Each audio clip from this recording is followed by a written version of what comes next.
So we're here this morning sitting around the breakfast table at LRC B&B. We have 3 hikers here, so 2 of which have just hiked the northern part of the trail and ended up here at LRC B&B for a couple nights. And then we're privileged enough to have Section 2 coordinator here, Jarrett.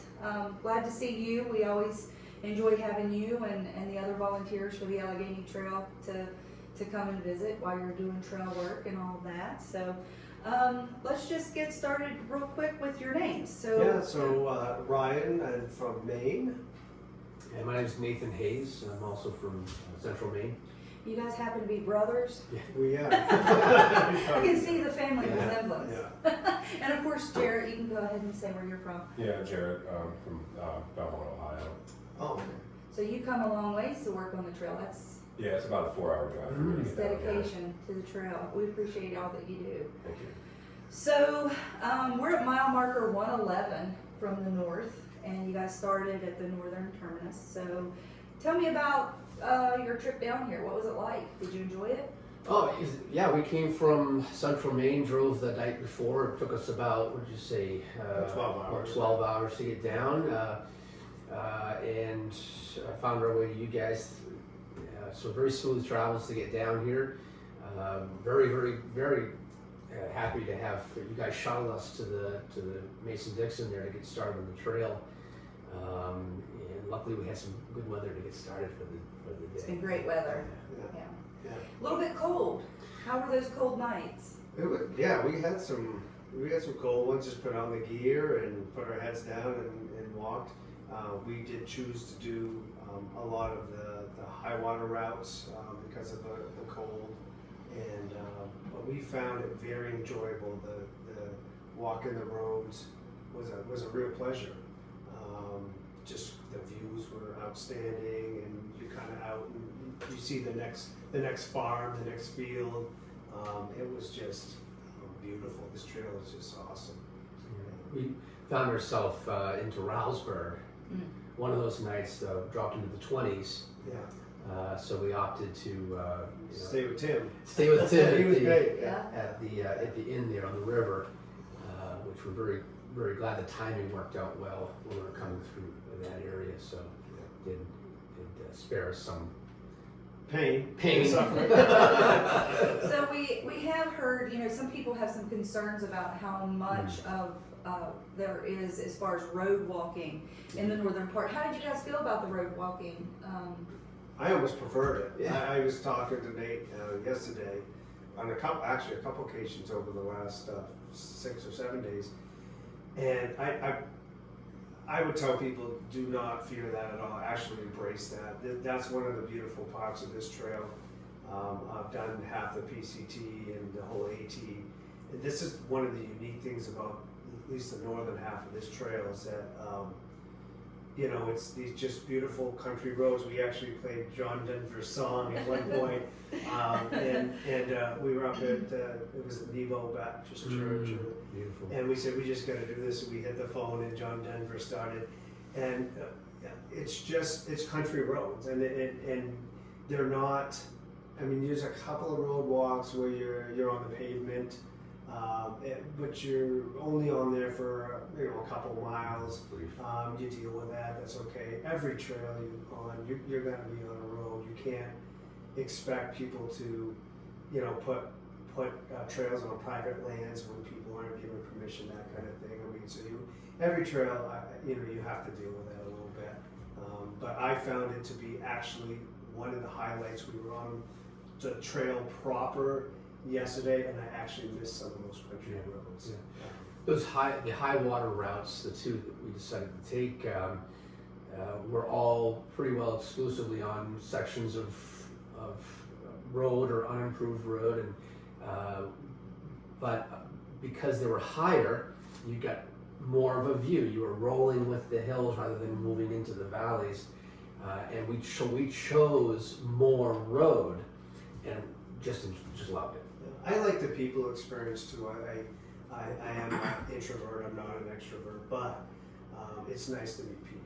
So, you go by somebody on a backcountry porch and you wave to, they're sitting on their porch, or you know, you see the way people live a little bit, and that's part of a trail, right? I mean, especially if you're a long distance hiker, that's different than going out for a day hike where you really want to be out in the solitude and enjoying that for the day, just being out in the woods. You get a lot of that here, but you also get the people experience, which is, to me, I think like a lot of long distance hikers like that piece, to meet friendly people that help you out, people that, you know, you get a sense that in this busy world that it restores your faith in the human experience, and that the people are there for you. So you know you get that experience. We there's one point along the way that we had to stop. We were just a lot of miles. We were cold. There was no place to camp, so my brother went and knocked on a couple of doors and asked where we could a phone number where we could call to stay, and the guy offered for us to stay in his field.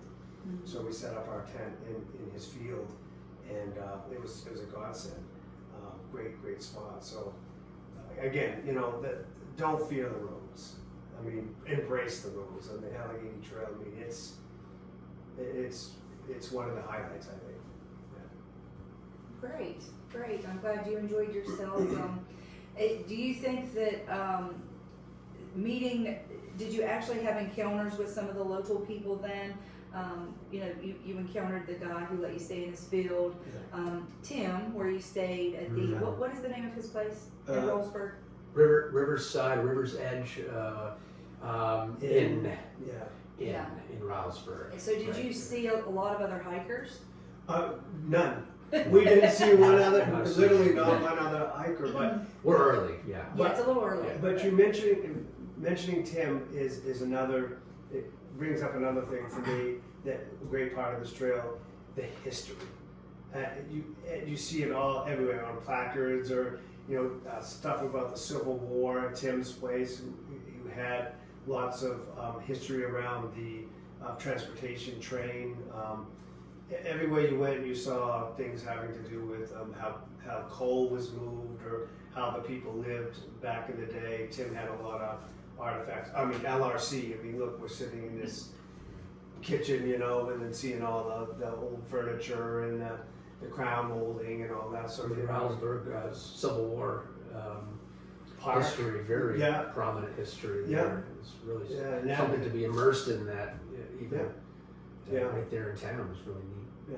So that's another highlight of Allegheny. I mean, it's on the AT too, but it's really thick on this trail. Like it has a lot of history. So if you're a history buff, come walk this trail.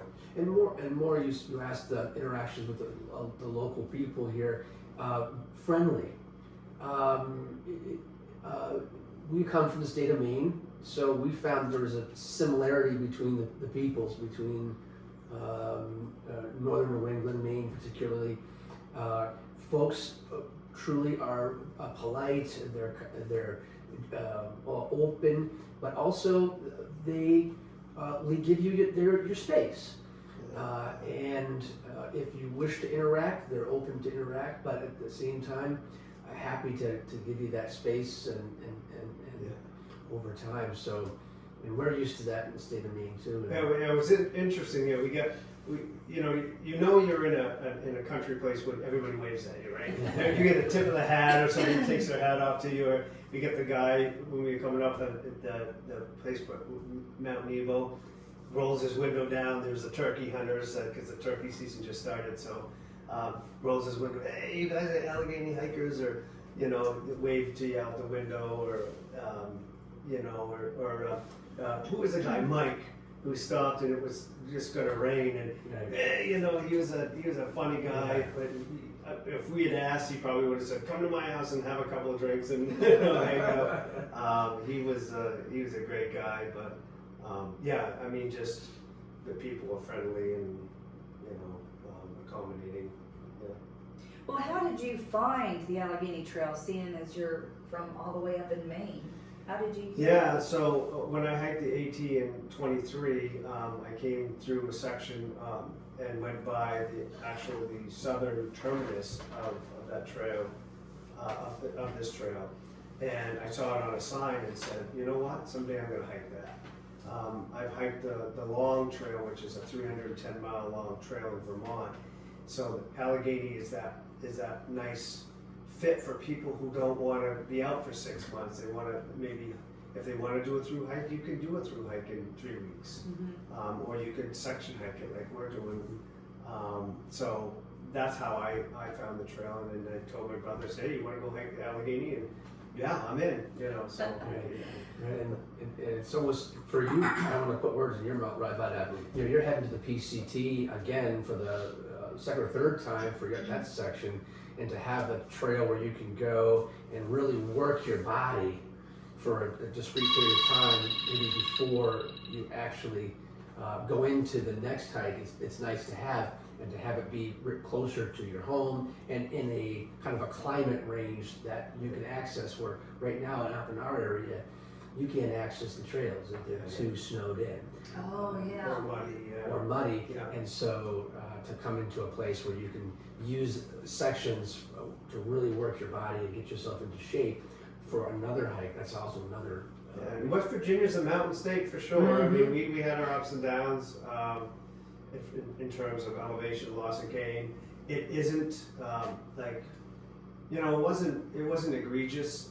There wasn't anything that, well, there was a couple of three sustained elevation gains. But so it will. I mean, the trail will challenge you, but it was, you know, it was agreeable to the person, maybe the first person out.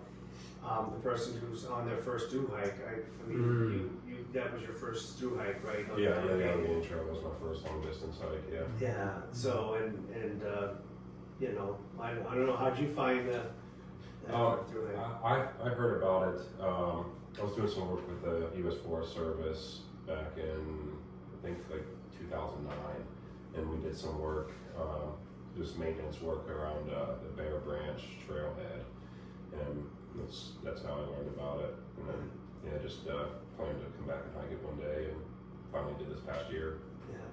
Yeah, we actually met you before you were the Section 2 coordinator. Whenever you were actually hiking the trail, you came through. Yeah. And we met you, and now you're going to be going this morning. What are you doing this morning? I'm just reblazing and just doing some, taking some loppers with me to cut anything back that needs cut. But just from here down to the Glady Dispersed Campground, just gonna reblaze it and do any clearing when it's done. That's awesome. And then some recon, if there's any trees that need cut, we're gonna come back Sunday and cut them if there's anything there. Yeah. And we have found it, well, on that note, I mean, the maintaining, I mean, we didn't run into a single problem in terms, I mean, just very well done. Like, if you want to put it this way, like, you know, comparing it to the AT, PCT, like, this trail is like a professional trail, so to speak. I mean, it's blazed very well. You're going to be able to find your way.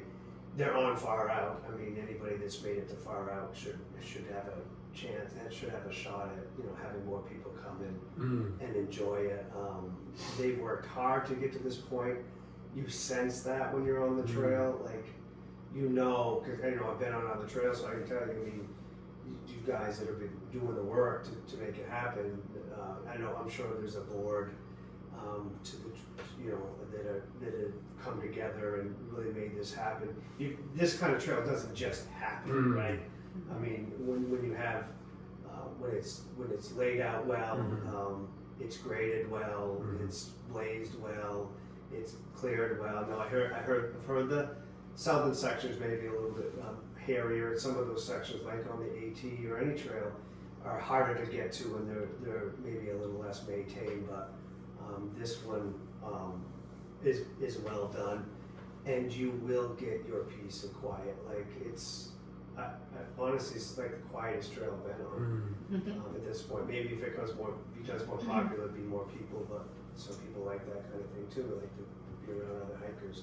But you'll get your solitude on this trail, which is actually, yeah. And you've hiked the whole thing. I mean, what was it like for you in terms of solitude? There's places on the trail where you just feel like you're the only person on the planet. Like, there's nobody around. It's just, you just feel you're completely alone most of the time. Yeah, it just feels really secluded and peaceful. Yeah. I really enjoyed it when I did it. So you've hiked from north to south, you've made it here. What are your plans for coming back and finishing the trail at this point? Yeah, I mean, I can't speak for Nate, but I hope he comes back. You know, I think he's hooked. I'm definitely hooked. Yeah, for sure. So we'll be back probably this time next year. Mhm. We'll come back to LRC, and we'll start from here. You guys have been great shuttling and everything, and it's just really, the farm is nice.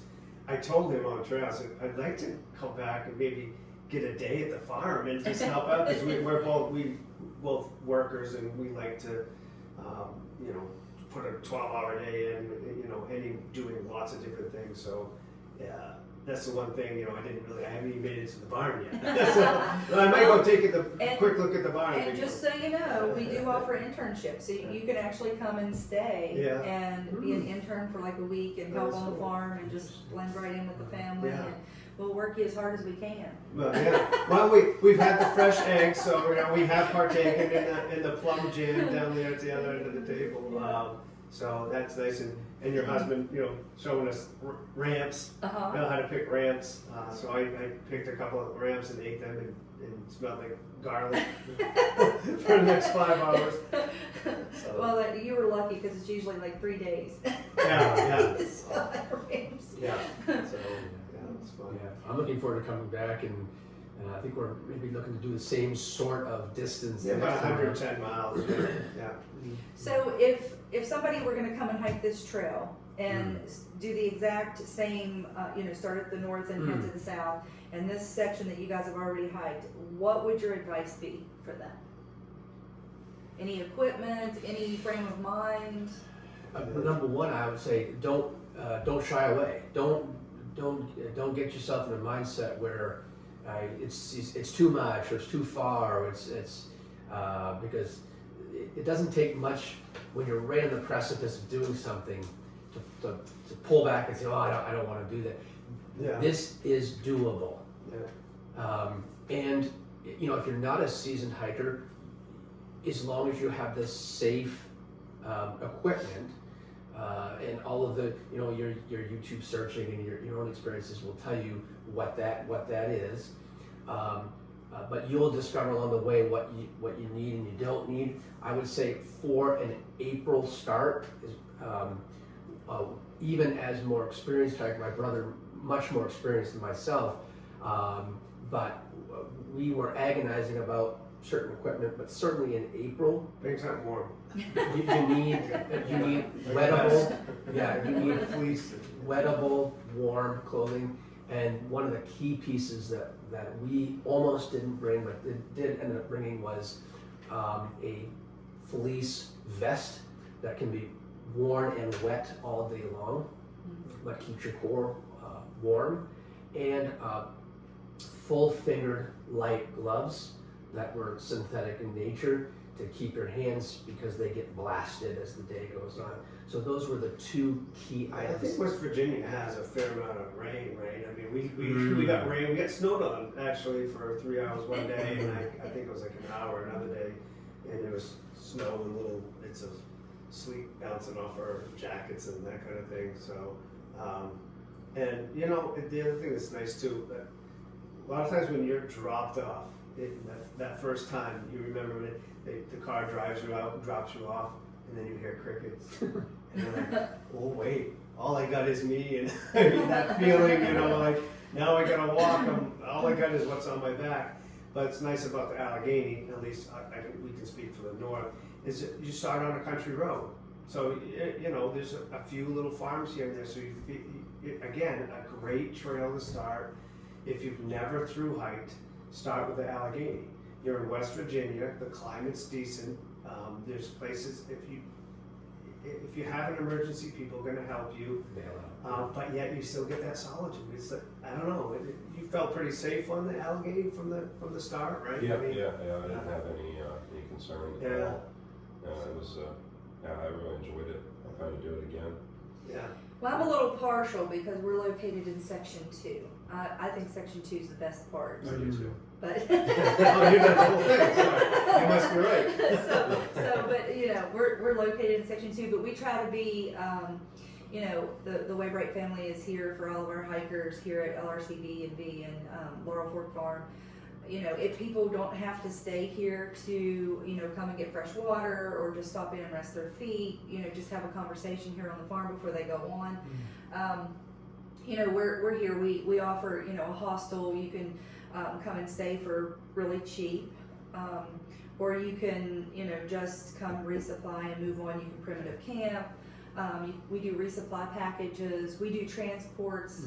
We're a pretty big family. We don't really. We're not setting up a business to do transports, but in between planting and milking the cow and all the other things that we have to do, we try to work all that in. But Jared, if somebody wanted to volunteer for the trail, can you tell us a little bit about what that's, how would you go about becoming a volunteer for the Allegheny Trail? I think there's a way on the website to fill out a form, and then that goes directly to somebody at the board. They can contact you about that. And set you up for whatever section you're interested in working with, or Yeah, the yeah, whole and trail. we're trying to set up a adopt the trail program where we've gone through and broke down the trail into different segments. So we're trying to get those filled as well, so that we can try to get eyes on the trail several times throughout the year. And you know, it's a work in progress. Yeah, but I mean, everybody's welcome to get on that website. It's if you just Google the Allegheny Trail. Yeah, it's the hikethealleghenytrail.org. Okay. Yeah, and there's a section on there to fill out a form to become a volunteer or a trail adopter. And that's the best way to get involved. And you guys have a lot of activities. I know that every weekend you guys are doing something on the trail somewhere. There's something from north to south going on all the time. So, you know, it doesn't matter what your schedule is. It's easy to get involved. And you know, you can get online before you start and register. That's really important for safety reasons. You know, when we know that there's somebody coming through, we keep an eye out for them, and they don't have to stop in, but you know, we are kind of eyes on the trail. So, you know, if people want to just stop in and check in, then we know, okay, if something happens, they've been to this point, so we know where to start looking, that kind of thing. So safety is real important to most of the volunteers, and I think the trail angels are becoming, you know, there's getting to be a bigger population of people who are watching for hikers and making sure that you guys are taken care of and, you know, having a good time while you. Yeah, it's just nice to have that in the back of your head when it's cold and raining, and you know, and maybe your sleeping bag's wetted out, and just if you happen to run into any problems, you can call. And you know, a fair amount of phone service, I would say. There was places where you didn't get reception, but like especially on some of those high water routes, you're up and you know you can actually see the phone tower, you know.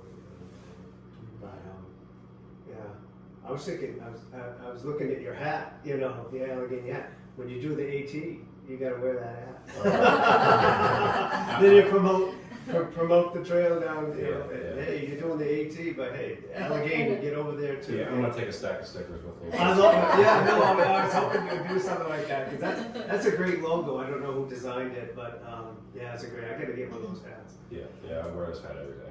Yeah, cool. if you get on the website, they sell the stuff off the website, right? They Yeah, have an online store, so you can have it shipped right to All you. right, yeah. I do carry some of the stuff Allegheny hats next time. in the shop, but I have to resupply. It's spring, so I'll be getting a lot more hikers coming through, so I'll get on to them about getting some more stickers and stuff. Yeah, sure. We've done some things where we've gone to the Capitol and shared a lot of our stuff, so my supply's a little depleted, but It's okay. We don't mind. we'll get some more. Is there anything else you guys would like to add before we call it a day? No, it's been great. We've really enjoyed it. Can't wait to come back. I'll be back. We'll be back. Very good. We look forward to seeing you. And you're going to be here for the next couple of days, right? Yeah, I'm doing some work today, tomorrow, and Sunday. Today, just doing some blazing. Tomorrow, there's I think there's 8 down trees around the Glady area that we need to go through and get cut up and open the trail back up. And Sunday, just planning on, depending on what we get done today and tomorrow. Sunday will be somewhere doing something. Something to do. See what you get done and then go from there. Yeah, exactly. All right, so for all of those interested in the Allegheny Trail, feel free to reach out, get online, reach out to lrcbnb.com or laurelforkfarm.com, laurelforkfarmwv.com. And yeah, we're here to help you. And if you have any questions or anything, feel free to reach out.